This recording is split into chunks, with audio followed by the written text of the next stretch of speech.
Alright, what's up? Welcome back to another video. I know it's been a minute, and I know that I look like a douchebag with the sunglasses on, and the scenery is actually quite awful, at least with the lighting and how it's all set up. I'll change that in a second, but let me explain away these sunglasses real quick.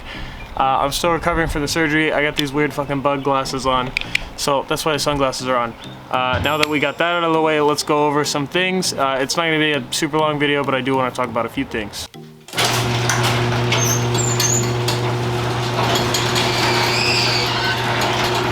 Alright, second thing, I did get a new camera. I upgraded the equipment. This is a 6D Mark II with a 24-105 f4 version 2 lens, and then I still have the Rode mic up top. It also came with a battery grip, so it is definitely not a small camera. I'll actually input a video, some phone footage of this camera, because it is kind of ridiculously and comically large. I can't believe that my ADD was so small compared to this, so it's gonna make the handheld stuff a little bit more complicated. But honestly, I think it's worth the upgrade for my personal use and for the YouTube channel. I think it's great investment, whatever. It was basically bag the 340 or get this. I think I made the right choice. We might bag that car down the line once it's paid off. All right, so just another little update, I guess.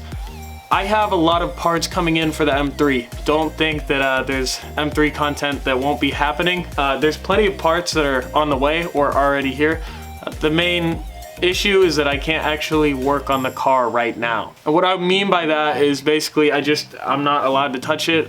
I got these funky glasses, as you saw before, and it makes it borderline impossible to really do anything aside from I know my way around the house. And I come out in the garage and I've been looking at this car basically for the last month. So with all that being said, I have some parts on the way. My fancy wide diffuser has shipped from Russia, so we'll see how that shows up and kind of how it ends up getting here. I got some other shifter goodies, and I have yet to order the exhaust, and I plan on rebuilding the rear end. There's so many plans, that might be a separate video, but I will address a few of those things in this video. The next thing, which I really want to show you, is I actually scored the custom Perp M3 that is kind of, I guess, the reason I came up with it is it's purple car, so I just wanted the Perp M3 license plate. There was a lot of stuff that was taken that was available. I actually ordered that, I think, September of last year, so it's been a long time coming. I got that plate, and I cannot be more stoked. So I finally have like a custom plate, and if you know me, you know that if I got a custom plate for the car, it means I gotta keep the car. So don't worry, as I said prior, the car's not going anywhere, so I just don't want there to be any misunderstanding about that, because I love this car and I love making videos on it.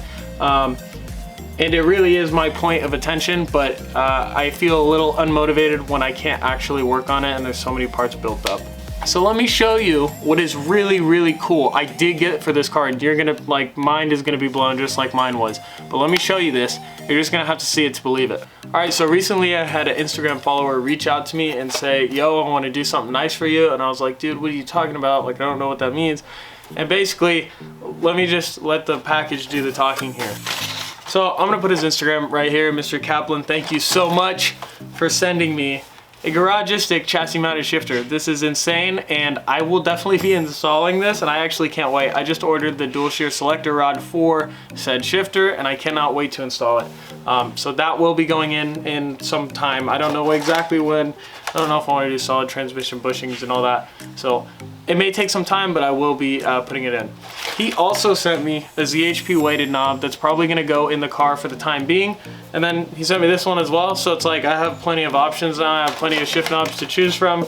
And it is a very generous act of kindness that I really appreciate. And again, like, I probably wasn't gonna buy a chassis mount shifter if I'm being honest. You know, I wanted an RTD, but they're stupid expensive. And I have all the parts to rebuild the linkage. I was just gonna rebuild the linkage and carry on. But now that I have the chassis mount, we might as well try it. I will make a video on installing this and kind of my whole thoughts and impressions. I know it's not too big of a pain in the ass, but again, we'll get there when we get there. Trust me, it's like painful to look at this car in the garage and not do anything to it. But there's plenty of videos to be made. They will be made. So thank you guys for watching. I appreciate all the constant love and support, and I'll see you in the next one. Peace.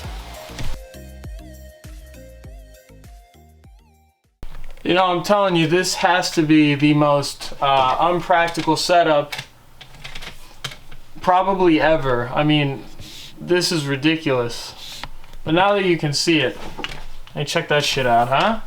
That's pretty sweet. But who the fuck is gonna film videos like that? Nobody. God damn it.